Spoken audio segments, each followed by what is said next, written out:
Live from a bunker in the heart of the Ozarks. A podcast that's more than just a skinny human, thank you very much.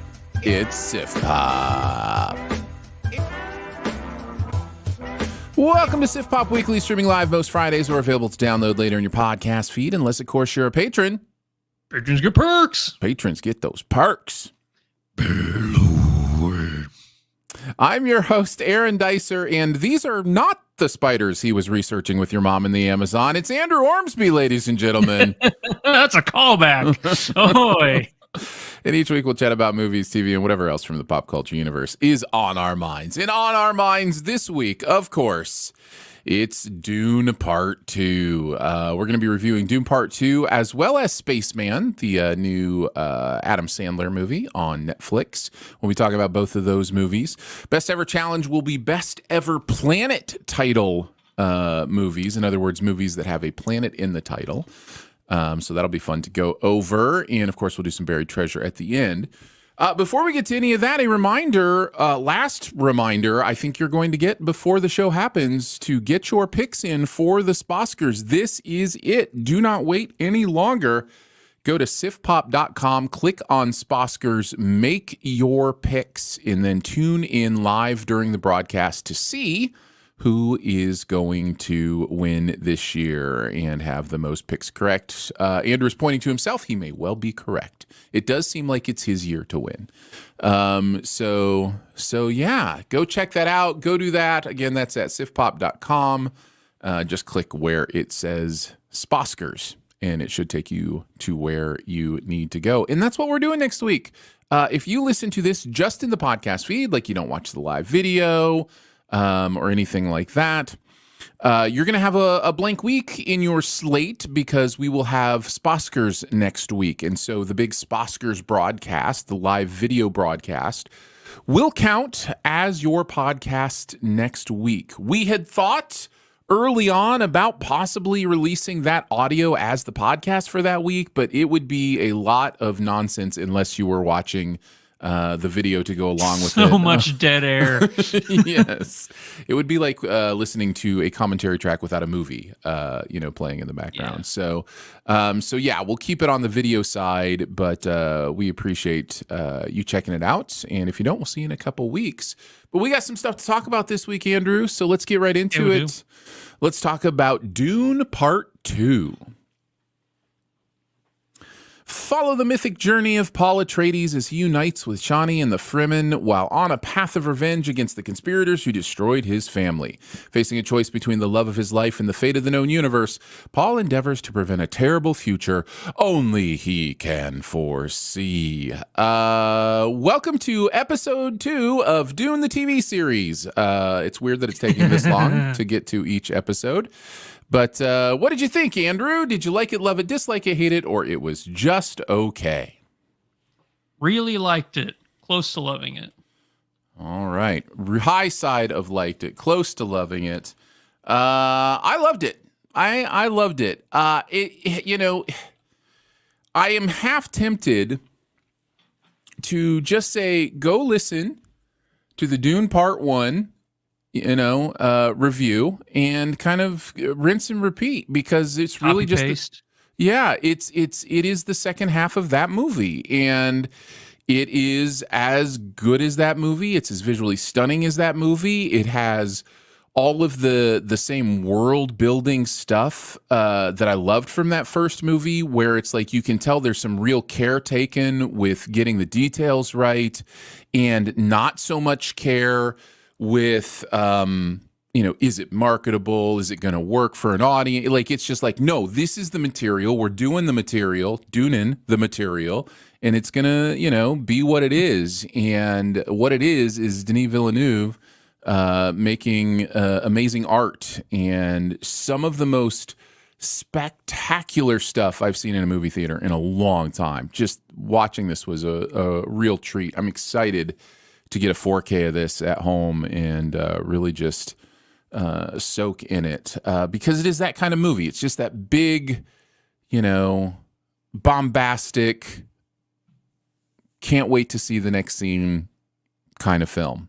And that's, one of the main reasons I love it so much. Andrew, talk a little bit about your experience with it.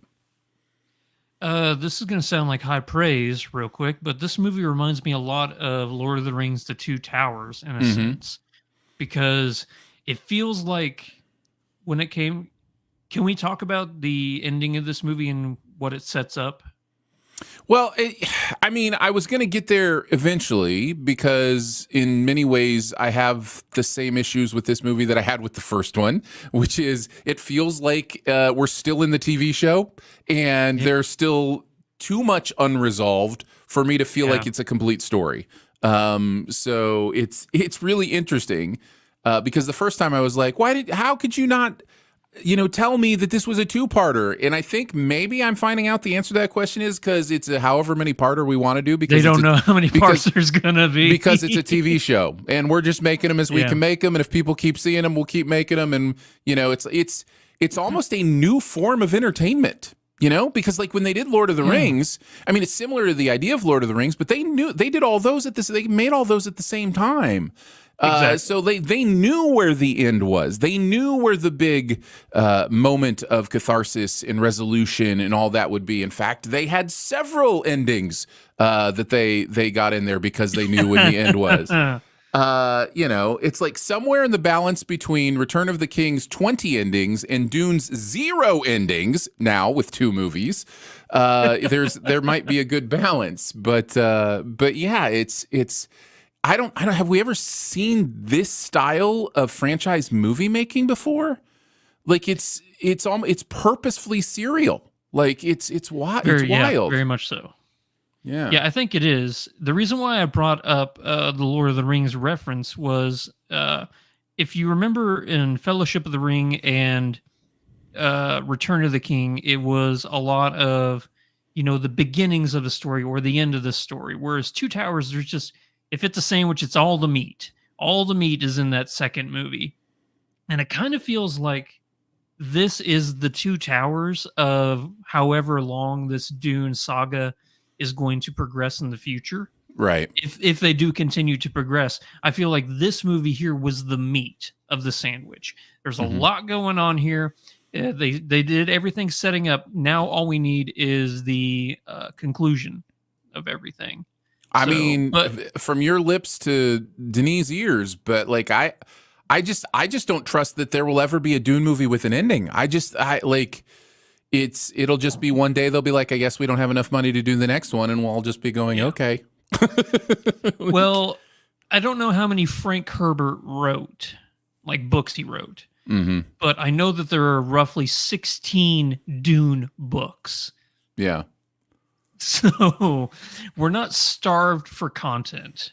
No. And maybe that's my biggest pro for this movie is there's so much content that Denis is able to pull from that the world building in these movies is second to none. It really is phenomenal. There's so much lore that you can delve into and stuff that piques your interest. And nothing is, I should say, confusing while watching the movie. To an extent, but what the movie does is if you aren't sure about something, it's not like you're confused. You just want to know more. You're like, ooh, I want to research more about the Harkonnens, or I want to research more about House Atreides, or the Fremen. Mhm. There's so much that you can learn about, and it's a buffet that keeps on giving is really what it is. Yeah. Yeah. Part of the reason that I still maintain a little bit of frustration with the serialized format is that I'm still, because I'm not familiar with the content it's based on, Mhm. the original content. So for me, I'm still waiting to have really crucial answers to some things that will help me determine what I believe the themes and the messages of this story is. Because right now, if it ended right now, I got some questions. I got Oh, some real yeah. questions about what this is saying. So like there are some things that need to be resolved thematically for me to even feel like I'm on board with what's going on here. It is at this point, I think it's safe to say this is a like outsider colonizer savior kind of movie. Like the colonizer is the savior. Like there's, the Messiah is the guy who came in and took the land, right? Like it's a really weird thing to say. Now, I think we're going to some better places eventually, possibly. I don't know, but that's what I'm saying. So it's hard for me to talk about those kind of things that I enjoy talking about. Like the some of the main reasons I love movies is to think about, well, what is it saying to me? How does that impact me? Do I agree with that? How does that change how I see the world? Is there a conundrum here? What would I do? Like I love those little thought puzzles that movies can give us, but when they're incomplete like this, it feels more like, okay, I'm more just watching art, which is fine. It's great art to watch. Believe me, I've loved both of these movies, the experience of watching them, and the story that is being told to me. But at some point, I want a story to have been told to me, and I anxiously await that day. So yeah. Because even the Lord of the Rings, and I'm sorry to keep harkening back to that, um, um, but those movies ended each, and I don't mean like overall ended. I mean each movie had a conclusion. It didn't just stop, and Mhm. these movies just stop. They really Yeah. do. Yeah, I think the first one more than this one. This one has a more typical plot rise and fall to it. Like there is a climax to this movie, and it falls at the place that a climax normally would fall in a movie towards the end. And it feels like a more of a normal structure to me than the first one. It's just that there's enough unresolved that what we have resolved there doesn't really feel like a resolution. So yeah, I'm kind of talking around spoilers, but yeah, I think the second one feels more complete than the first one in that way. I'll agree with that, even though I do like the first one more than this Yeah, one. yeah. Yeah. I continue to think when I watch these movies that I am ashamed that I didn't realize Star Wars was just a Dune ripoff. Like it's like you watch these movies, and I'm just like, that's exactly what George Lucas did in Star Wars. He just read these books and he just took all the ideas and just kind of scrambled them up a little bit. And Yeah, a it's little bit. it's wild to me, especially on the Vader front, how much Vader is, an idea of this movie and some of the plot reveals in this movie and how they are basically the plot reveals in Star Wars. It's fine. Look, we all have stuff that influences us, and then we create things that are based on those influences. But man, is Star Wars very Dune. It's a very Dune-y world. But it's interesting because it's one of those things where people like you and I, we came to Star Wars first before we came to Dune. Mm-hmm. Oh, for So sure. Yeah. whenever we see Dune, we pick up on, so we have to take Star Wars with a grain of salt because this is the original content. So anything that we see in in Dune, we have to also remember they did it first, even though the movies came out afterwards. Mm-hmm. Yeah. So, Yeah, absolutely. We haven't talked about yeah. any of the performances, and again, a lot of that is because it could kind of be cut and paste from conversations we've had before. Mm. However, I think the character evolution of Paul Atreides is more evident in the second movie, and some of the things that Timothée Chalamet is asked to do towards the end of this movie, I think stretch him a little bit, and I think he rises to the occasion. I think he manages to embody a presence that I didn't know he had in him and in the ability to do. And there's a big speech scene that he has in this movie that it kind of floored me. I was like, wow, go Timothy. Didn't know you had it in you. That's really impressive. Way to go. So I continue to be impressed by Timothée Chalamet. Having seen Wonka in this most closely back to back, I just like, Chalamet's got some range, man. Chalamet could be around for a while if he has that kind of range and the ability to kind of, do more than just the typical, oh, this is my thing. We could be looking at a real actor's actor, somebody that kind of develops like a Brad Pitt type career. You know what I mean? Yeah. Yeah. And he's more than proven himself, and he proves himself again. And I'm going to echo what you said during that big speech that he gives. That is the kind of speech or the performance you give if you are trying to portray a king or a messiah prophetic character, something that will, rouse the masses and stuff like that. And I believed it, and it has to be believable. That's the thing. And I'm not body shaming him in any way, shape, or form, but he's not the biggest guy. He doesn't physically have the biggest presence, but in that scene, he was able to bring his voice and lend power to his voice. And that's where you get that sense of leadership from him and his eyes too. His eyes really portray that. I also want to give special mention to Javier Bardem, right? Is that who's in this?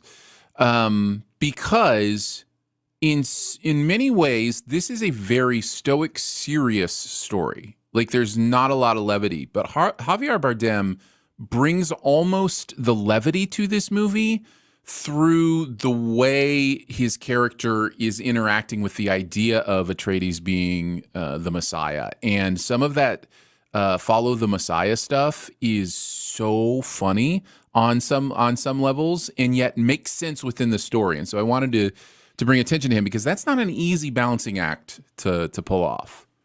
It could have very easily made that character a joke, but it didn't.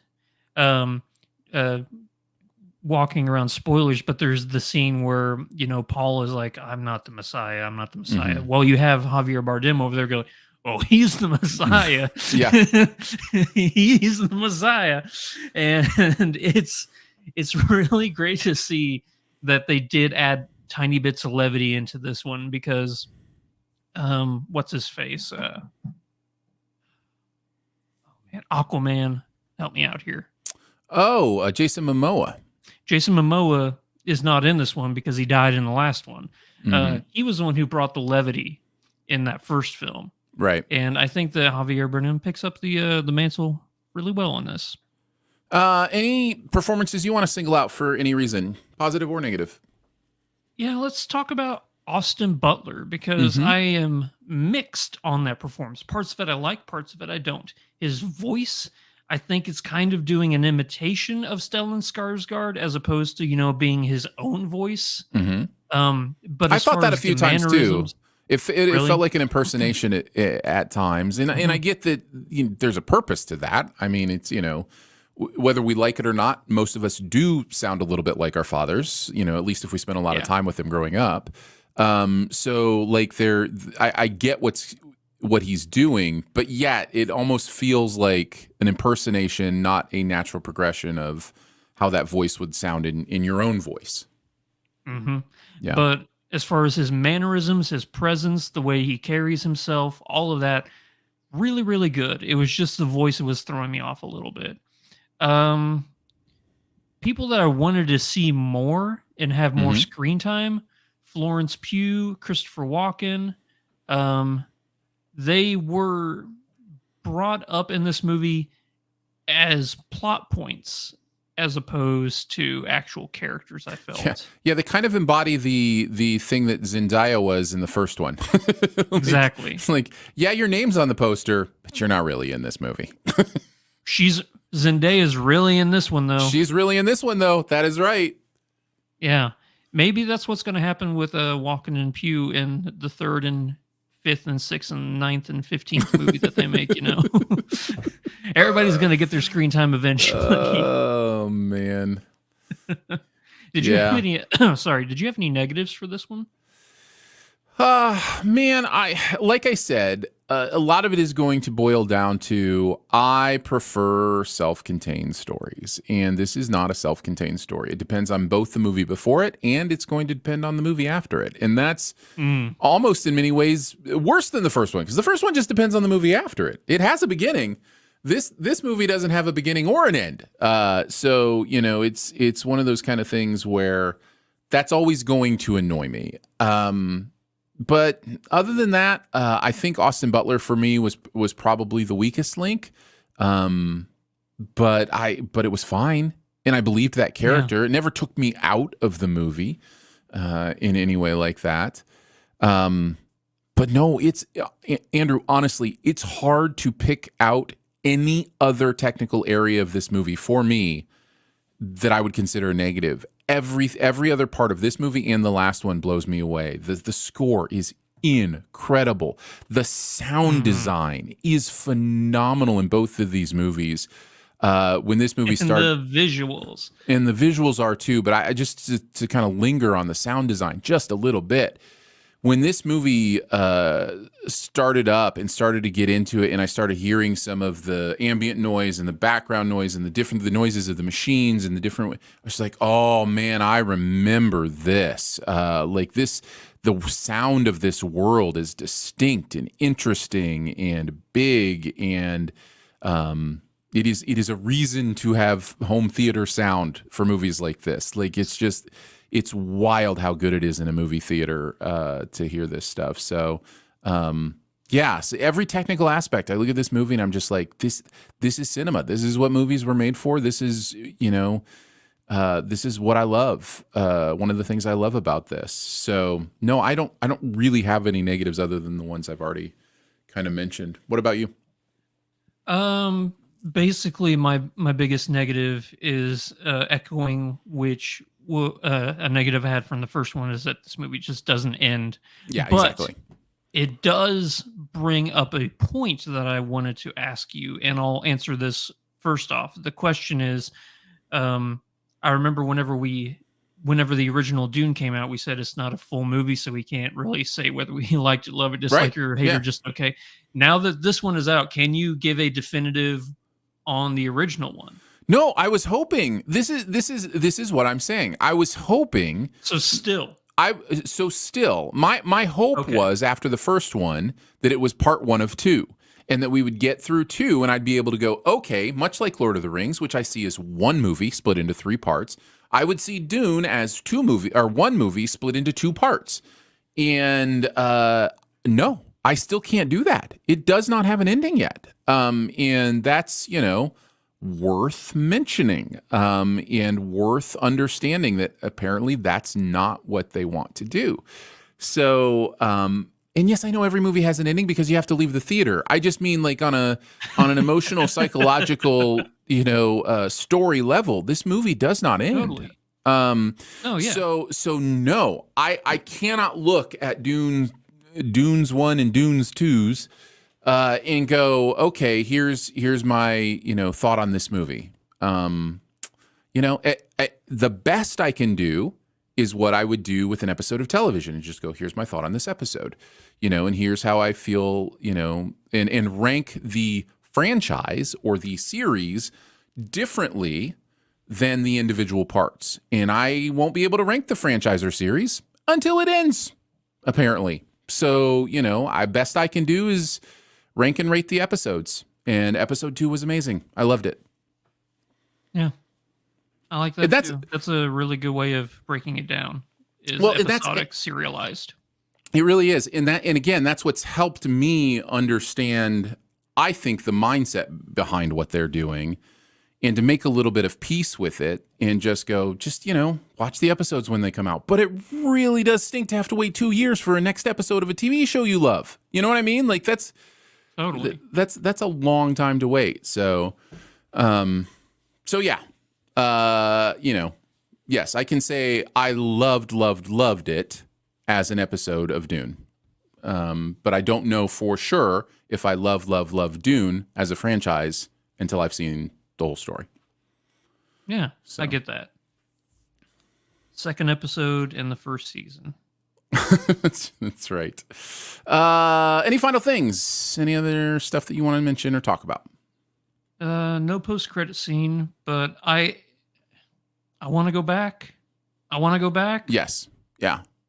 That's why it's so frustrating, right? Like it's like yes, that's is that frustration good though?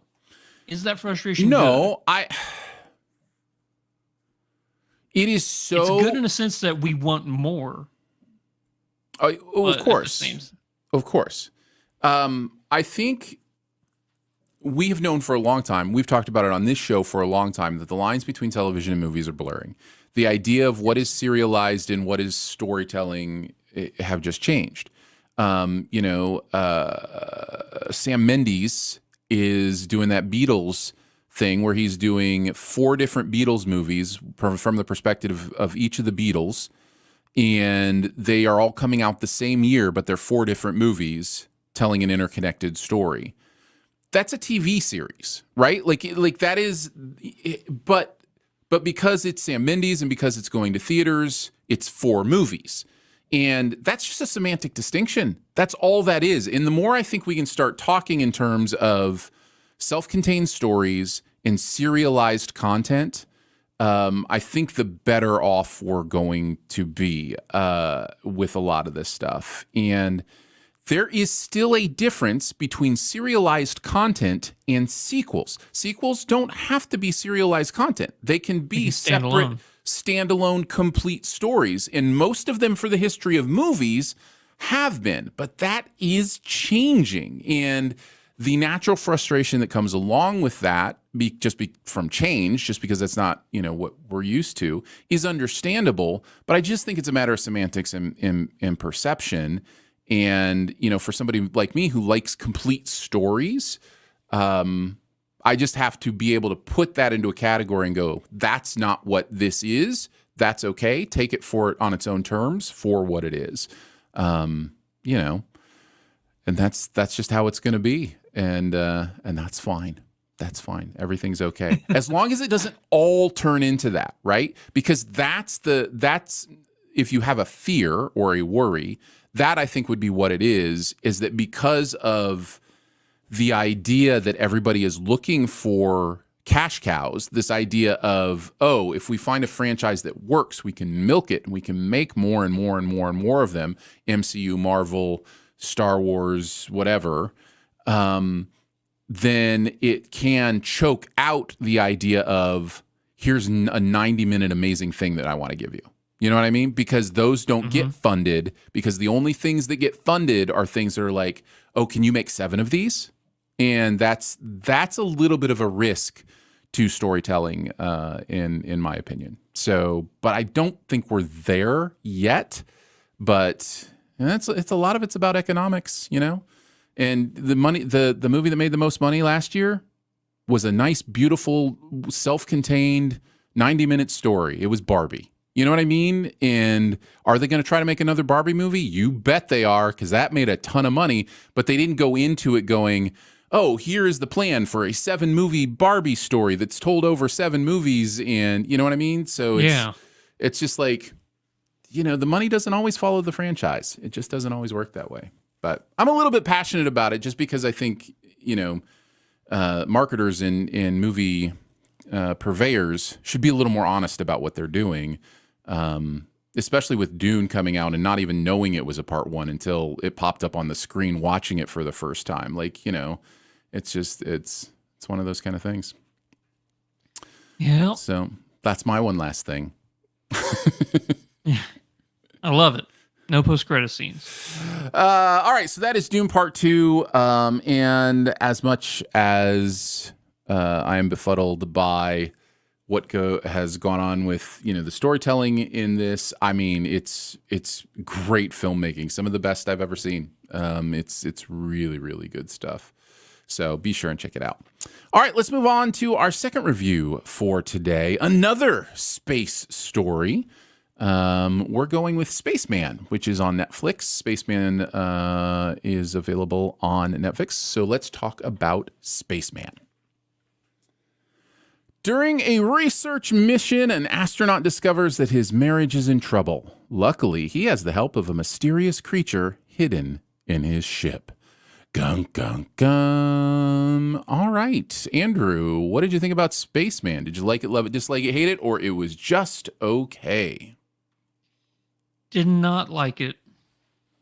Oh, interesting. Did What not about you? like it. I think I'm going to go high side of just okay. I know I don't love it. I don't think I like it. But I think it's okay. And I think there's some things to pull out of it that I find really, really interesting. And it's the kind of movie I'm glad Sandler is doing, for one. And I guess I'll start there since I liked it more than you. I'm really glad Adam Sandler is picking projects like this occasionally, and that he's not just landing in the get my friends together in Hawaii and crack a bunch of jokes and fall over a few times. Like he's actually picking projects that have a little bit of philosophical oomph to them, a little bit of at least trying to do something interesting. So yeah, it's at least a good choice to continue to take a shot with movies like this. Clearly you didn't like it. Clearly I didn't love it. It's got its issues. It's got its problems. I think it's a little too thinky for its own good. I think it kind of gets bogged down and belabored a little bit in the philosophy that it's trying to do. But you've got Carey Mulligan, who's always good in something. You've got Paul Dano, I think, doing a really interesting voice performance here. So yeah, I think there's enough here that I come away going, okay, I see what you're trying to do, and I can see it kind of working. What about you? What are some of your thoughts? Yeah, Adam Sandler, I'm going to echo what you said. I'm really glad that he's picking projects like this, because if you look at movies like this or Punch Drunk Love or Uncut Gems, anything where he's doing a serious role, he has this ability that I don't think a lot of people really appreciate. He is a dramatic actor. Mm-hmm. He can really pull it off. And I think that he does a good job in this of making me believe that this is a wayward man who pushes people away. And I think that that's what the biggest metaphor for this movie is, Mm-hmm. is it's keeping people at arm's length, and the metaphor being him being in space. He's isolated, so he's as far away from people as he possibly can be, yet he's still not satisfied with being alone. Yeah. So many things go on with this man. And yeah, I agree Paul Dano is giving a really good voice performance in this, but I think that the metaphor in this movie is kind of where it falls flat a little bit for me, because I think the movie is trying so hard to, and by the way, I just saw this movie at noon. So well, it just came out today, the day we're Yeah. reviewing this. Like, we both just saw this today because it just came out this morning. So yeah. But it is one of those movies that I would have appreciated to sit down and have a little think about for a while beforehand, before going into the review, because I don't think it's one of those movies where you can watch it and then immediately come in and expect to have everything understood. I think that there's a lot going on here that over the week I'm going to go, oh, so that's what they were trying to do. But for now, it's just, I'm still going with I didn't like it. Yeah, I think they're. So I don't know that we need to. Did you see any trailers or anything before you watched this? Like, did you know anything about this movie going into it? Yeah, Okay. I saw the I, trailer. I did not. So the mysterious creature guest was an absolute shock to me. But the mysterious creature guest is in the trailers. So I'm not going to tiptoe around on my 8 legs about the mysterious creature guest. It's a spider. And it's a space And not just spider. any spider. Yeah, it's a space spider of some sort, which adds this level of dread and creepiness to this movie that I think really kind of gets at what this movie is trying to do. This is a movie about those parts of us that experience dread and creepy things, loneliness, anxiety, worry. Like, the spider is a representation for any of those things that crawl into our psyche and have an impact on us. And at the same time, what's interesting about this movie, and the reason I come out going, so it's okay, is because the spider is also this philosophical guide. Like, they have these deep philosophical conversations about what loneliness is and what the people in his life mean to him. And it's an interesting idea that those kind of emotions serve a positive purpose in our life, not unlike the message of Inside Out in many ways, that, emotions that we see as things we don't want, if we find a way to make peace with them and interact with them and listen to what they're telling us, we can actually grow. We can actually change from the things that we learn from these spiders in our psyche. That's really interesting to me. I think that's kind of cool. And I think if you take the movie just on a story level and take it for, on face value for what's going on here, that's also a little bit of an interesting world building story. This idea of, this space journey to find out what this nebula that was approaching, Earth is. And, there's some very interstellar elements to, what they're discovering about space and travel and those kind of things. So yeah, there's enough good going on here that I come away from it going, I'm glad you took the swing, even though not everything works. Like, I'm really glad that you took a swing at this. What are some of your other thoughts? Well, you're right. Everything does not work in this movie. And I think the biggest thing is I think the movie tries to put the metaphor ahead of the actual story being told. Mm-hmm. Yes, definitely. And I agree. And I think that is to the movie's detriment for me. That's why I don't like it, is because you have to have. I understand a movie that wants to have a metaphorical meaning behind it and it wants to lean on that, Mm-hmm. but it can't lean so far on it that if you take that out, then it just falls over. And I think that's what happens here. Yeah. If you kick the metaphorical leg out from underneath it, it's going to topple over, because there's nothing, or I shouldn't say nothing. That's too strong a word. There's not much here story wise, like face value story wise. You have a man in space who pushes people away, who finds a giant spider, and they go and discover, or they go check out a nebula in space. That's not an interesting story. There has to be something there. I mean, they go into a little bit of the spot, like the spider tells a little bit of his story, but the spider's job in this movie is not the exposition of its own story. The spider's job is the exposition of the Sandler character's story. That's who the movie wants us to care about. And so much of the spider's job is to dig into that, not necessarily its own background in those kind of things. But those details are in the movie. Like, he does talk about, what happened to his world and, who they are and that kind of thing. Yeah, a little bit, but I'm talking more along the lines of, man, I don't even know what I'm talking about with this movie. Let's say this. Let's say that there's a part in the movie, and this isn't spoilerish, where the spider who is, I forget his name, Hanush, I think it was. Adam names him. He doesn't have a name, but Adam names him, Hanush or something like that. Yeah. Yeah. But where he's asking Adam Sandler's character, like, you push people away and it fills you with sorrow. do these feelings give you sustenance? And I'm butchering what he says. Sure, but it's sure, along yeah. the lines of like, you're pushing people away intentionally. Does this make you feel happy? Does it give Right. you sustenance? Right. Why are you doing this?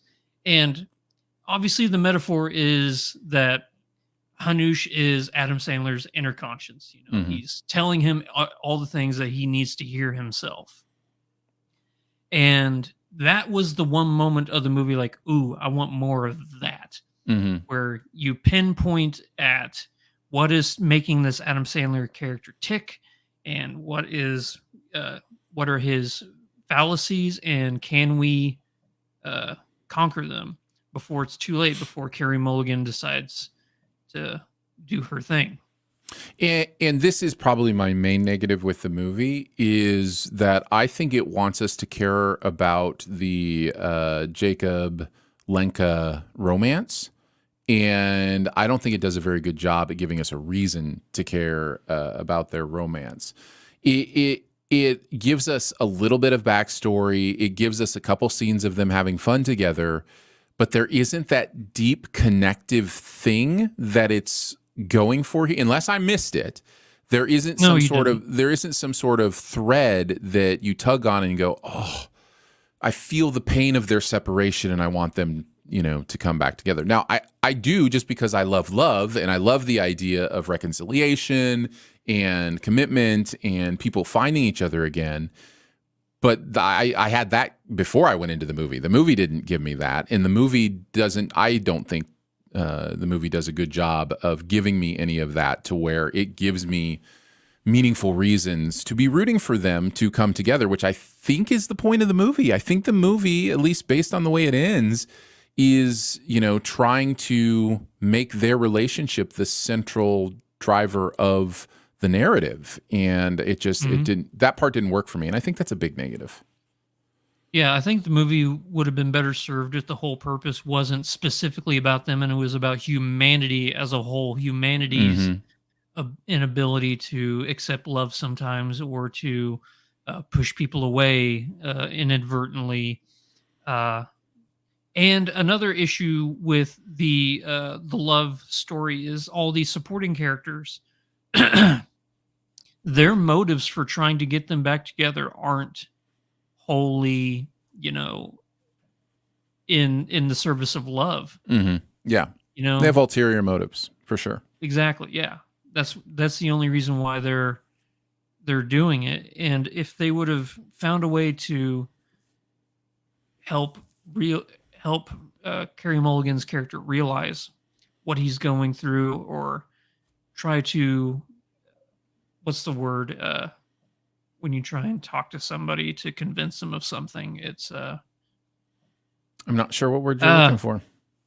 Words are hard sometimes. Manipulate. Aaron, I just want you to manipulate. It could be used. Yeah. Coerce. Yeah. Okay. Yeah.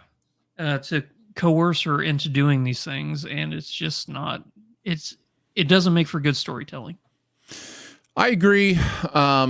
I think there's a lot of possibility in this movie, and I think unfortunately most of it is unrealized. And I think that's kind of where I land, and that's probably as much as I have to say about that. Do you have anything else? Anything else you want to say about Spaceman? The post-credit scene. No. I have one more pro. I guess I do have one last thing. This is a complete story told within one movie. Take that, Denis Villeneuve. That's right.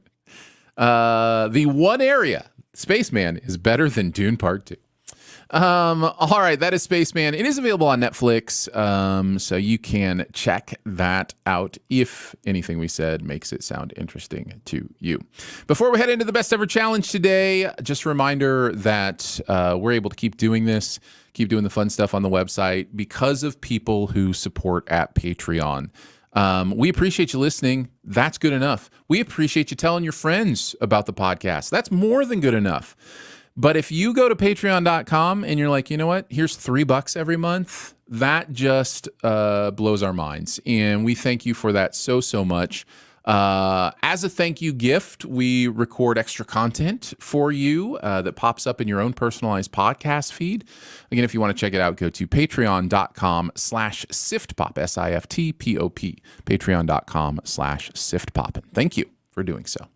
All right, best ever challenge, best ever planet title movies. This is one of those categories, unless I missed a ton, that were really just a few of them, Andrew. Yeah. Just a few of them.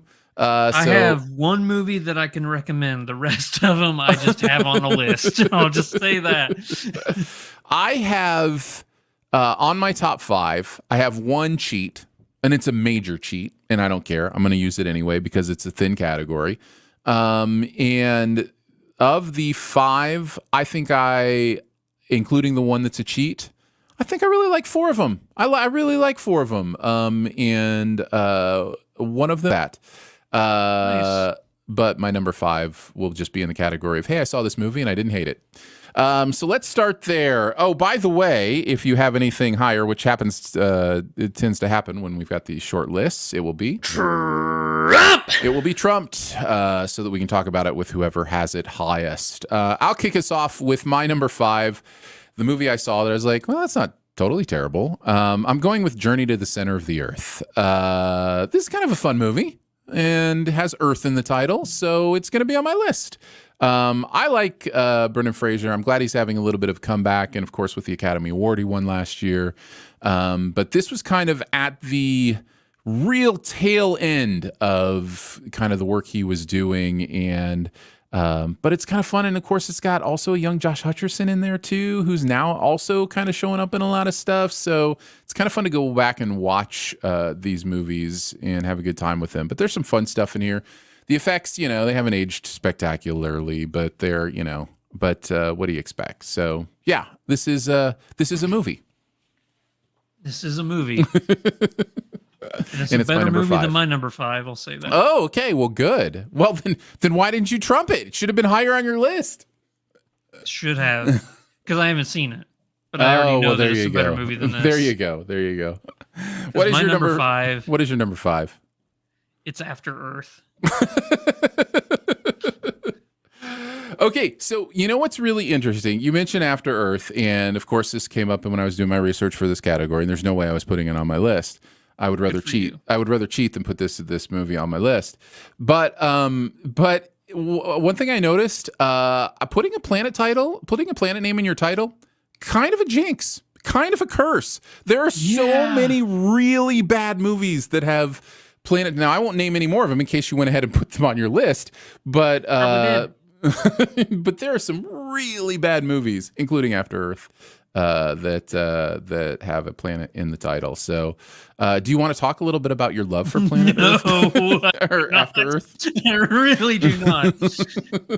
Okay, so this is all that I'll say. I have not seen Avatar: The Last Airbender, Shyamalan's that. Yeah. So this is what I consider to be his worst movie. Yeah, it's definitely his second worst movie. World building, there's some interesting world building in this movie, but no, this is a pretty bad movie. None of it makes sense. No, none of it makes sense. You're right. All right, let's go on to our number 4s. My number 4 is my cheat. Complete cheat, total cheat, 100% a cheat. You don't have to call me on it. I know I'm cheating. At number 4, I put John Carter, parentheses, should have been called Of Mars. Even though it's not. Mars is not in the title. It should be. John Carter of Mars should be the title of this movie. And I enjoy this movie. Make this my number 5. Yes. Make this my number 5, because I like this movie too. I really do like this movie. And I was kind of sad that it caught all the hate it did, because I think it's really, really interesting. So, yeah, and I had a fun time with it. So John Carter should have been Of Mars is my number 4 with an asterisk. All right. What is your number 4, Andrew? I'm going to go with Mission to Mars. Not a good movie. I couldn't remember if I'd seen it, so I didn't put it on my list. I mean, it has a lot going for it. It really does. It's a Brian De Palma film. Yeah, it's a De Palma, right? Yeah. Yeah. Tim Robbins, Gary Sinise, Don Cheadle, and Connie Nielsen. I mean, yeah. And it's a space movie, but there's really nothing much here. It's about when the first manned mission to Mars meets a catastrophic and mysterious disaster after reporting an unidentified structure on the planet's surface. Yeah. And I remember watching the ending to this movie on, oh, that's it. And without spoiling, this terrible movie. That's it. I will eventually see it. I have all of De Palma's movies on my watch list, so I will eventually get to this. But good to know. Good to know you love it so much. Good to know it's, it's good enough to be on a top 5 list. All right, that's the end of my movies that I'm like, I hate these movies. The rest of them are either good or meh, I should say, to really good. My number 3, we'll head on, is probably the one I'm most proud of, and maybe you got this one too. But it was one where I was at first like, yes. I have Spaceballs at number 3. The planet is called Spaceball. Spaceballs. You're right. So there is a planet, a fictional planet, in this movie title. So you're smart. You're smart. I enjoy this quite a bit. Yes, it's juvenile, but it's Star Wars parody, and it's good Star Wars parody. It's fun. So, or I should say, Dune parody. But no, it's Star Wars. So yeah, Spaceballs is my number 3. Comb the desert. I always just think of the time where they're watching the movie and they catch up to where it's happening. They just keep looking back. They're just looking back at the camera. It's amazing. Yes. My number 3. What is your number 3, Andrew? Going all the way back to, I think, 1951, the day the Earth stood still. Yeah, I had this in my honorable mentions. Yeah. Fun little movie. Interesting premise. An alien shows up in Washington, D.C. and says, hey, humanity, knock it off. That's basically what he says. Knock it off. All these wars and everything you're doing, stop it. And if you don't, here's a giant robot who's going to take you all out. And it's it's interesting. I really like it. Kind of a precursor to Iron Giant in some ways, with that giant robot. A little bit more morbid, but yeah, totally. Yes. Good choice. Like I said, had it in my honorable mentions. I just haven't seen it in forever. So I did not have it on my list. My number 2 is Solaris. I had at number 2, which is the name of the planet in that movie. This is George Clooney. I think this is a Steven Soderbergh film, and is really tense and well done. I don't know that the twist works completely for me, but I really, really enjoyed the experience of watching Solaris. So there you go. That is my number 2. Andrew, what is your number 2? Soderbergh. Yeah. He makes good My number movies. 2 has one of the most impressive casts of any movie ever. Okay. Honestly. Listen to this cast real quick. You mean before Jack I trumpet? Nicholson. Yeah, before you... or is it... Okay, fine. It's Mars Attacks. Trump! But let's talk about it, because it's my number 1. Here's what I have to say about Mars Attacks. This has one of the most impressive casts ever put together. Let me just read this list for you. Andrew, in fact, why don't you do it? Why don't you read the list for me? Here, I'll send it to you. Okay, cool. Got it. Got Jack Nicholson, Pierce Brosnan, Sarah Jessica Parker, Annette Bening, Glenn Close, Danny DeVito, Martin Short, Michael J. Fox, Robert Steger, Tom Jones. Tom Jones is in this movie? It's not unusual. It's not unusual to be loved. Natalie Portman's in this. Jack Black. Yeah. Crazy cast. And it's Christine Applegate. It's a fun movie. It really is. It's a really fun movie. It's a dumb movie, and it's a fun, dumb movie. Yep. I agree. I think this movie's great. I think it's a lot of fun. And it knows exactly what it is. It completely understands the assignment and pulls it off. So yeah, Mars Attacks is worth a watch. That's my number 1. Your number 1, Andrew? The first Dune. Not the what's his face? Lynch? Yeah, that one. Yeah, not the David Lynch one. Okay. Denis' first Dune. Denis Dune. Dune. 2021's Dune. Dune Part 1. Dunes. Yeah. Because Dune in Fremen is the name of the planet, Arrakis. It sure is, which is again why we're doing the category. Yeah, I just didn't include this because we were talking about Dune today. That's the only reason. This would have also been my number one had I put it on the list. So perfect choice. Yeah. Great choice. Again, I mean, unless movie. you wanted another winner from my previous category, so just truly terrible. I think my number it was Jupiter Ascending. Was my original Ascending. number 5. Like that's what I'm saying about The Curse. Like it's just like you look at these movies and it's just like they're bombs. So bad. So yeah, there you go. The best ever Planet title movies. You already covered my only honorable mention. Did you happen to reach out to the Sift Gurus on this one? Oh, I sure did. Let's pull that up real quick. So it looks like at number 3 we have Journey to the Center of the Earth. Hey, look at that. See, it's not bad. Yep. Then we have Melancholia. Oh no, Mars Attacks. Mars Attacks at number 2, and then Dune at number 1. Yeah, that makes sense. Yeah. Skaklego in the chat mentions Mars Needs Moms. I did see that as I was looking kind of through some of those. And I just don't remember if I've seen that movie or not. So it can't be that amazing if I saw it and then forgot that I saw it. And if I haven't seen it, then I can't put it on my list. But yeah, I do remember Mars Needs Moms came out. There you go. There's the best ever challenge for movies with a planet title, with a planet in the title. All right, on to our buried treasure. What's that one thing in any area of culture that you want to make sure people know about? Andrew, kick us off. I'm going to go with a Netflix documentary series that I just finished watching. A 3-part series called Arnold. It's about Arnold Schwarzenegger.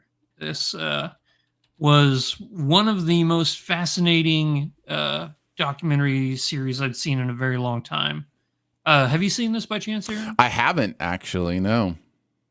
I highly recommend it. It's broken up into 3 segments. There's Arnold as Mr. Olympia, the bodybuilding era of him. Then there's the second series is the action star of him. And then the third is the politician. And what I really appreciated about this movie or the series is how open it is. He's not kind of like, I was disappointed a little bit in the Sly documentary they did on Netflix because it was Sly doing it. So there was no, bad stuff that happened in his life that he was really talking about. But here Arnold is talking about some of the bad stuff. He's like, yeah, I did steroids. Yeah, I cheated on my wife. I wasn't that great of a guy. And, he's being open about it. It's a very fascinating documentary series. I personally enjoyed the Mr. Olympia video, which is the first episode, the most. Okay. Just basically because I didn't grow up with that. I grew up with Arnold, the action star. I grew up with Arnold, the politician. I didn't grow up with Arnold, Mr. Olympia, the body. Yeah. So seeing that and getting to know more about him, I've always thought he is one of the most fascinating characters in history. His life story of coming from nothing to building himself up in 3 different, professions. That's unheard of. Yeah. And he was a millionaire before he was 21. Just such an inspiring figure. So I highly recommend, if you haven't already, checking out Arnold on Netflix. All right. 3-part docu on Netflix called Arnold. I'm also going with a Netflix documentary, but it's just a single movie. It's called The Greatest Night in Pop is the name. And this is the story of how We Are the World was recorded. And it is fascinating, just fascinating stuff. So many great stories in this. It's insane the talent that was gathered in one room. I won't spoil everything, but just a few things that I learned from this doc that I loved. I never realized that the only way they made this happen is because they did it the same night as the American Music Awards, so everybody was in town for that. So after the awards, everybody just went to this other place to record, and they just spent all night recording the song together, all of them in the same room. It all happened in one 8-hour session, and in the middle of the night. Another story is Michael Jackson and Lionel Richie and Stevie Wonder were supposed to write the song together. And so Lionel was kind of spearheading this and talked to Michael, and they were good friends. And so and they would call and leave messages for Stevie Wonder, and he just wouldn't call him back. So they just wrote the song. So Michael and Lionel wrote "We Are the World." So the day before, or 2 days before the recording is supposed to happen, Stevie Wonder, comes to town, and he's like, "Okay, so when are we writing this song?" And they're like, Stevie, we already did this. We left you tons of messages, and you didn't do anything. Maybe you didn't see him. I see what you did there. So anyhow, great stories. There's a beautiful story about how Stevie Wonder helped Bob Dylan kind of find his ability to do this thing. He felt really out of place there. Didn't really understand, what he was doing there, what was supposed to be going on. He's not a choral singer.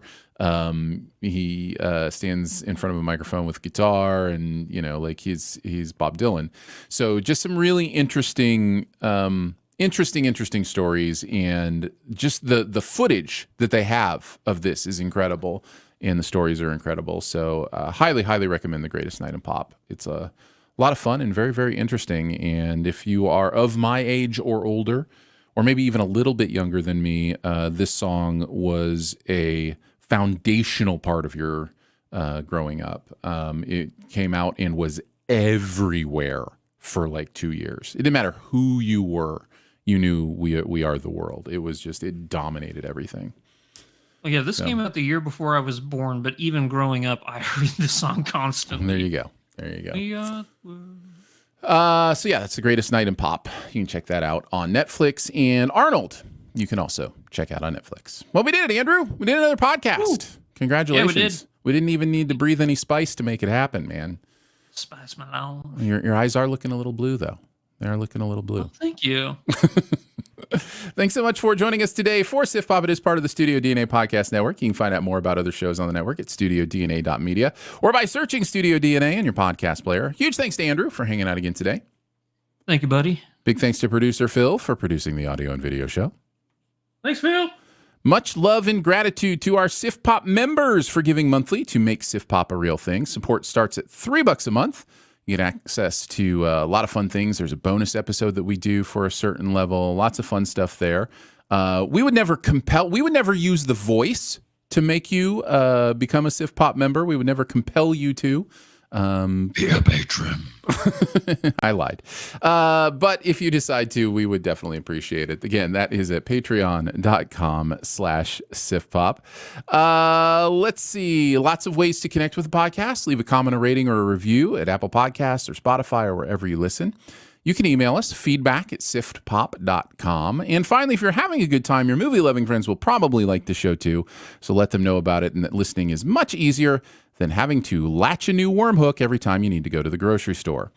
We'll be back next week with our live Sposkers show. Woo! The live Sposkers show will be next week, and we will see you then. Bye. Clego, thanks for hanging out. I see Evan in the chat as well, Efusco. So appreciate you guys hanging out and chatting Dune and all sorts of fun stuff with us. So it's always good to have people watching. So appreciate you guys. Have a good night. Bye.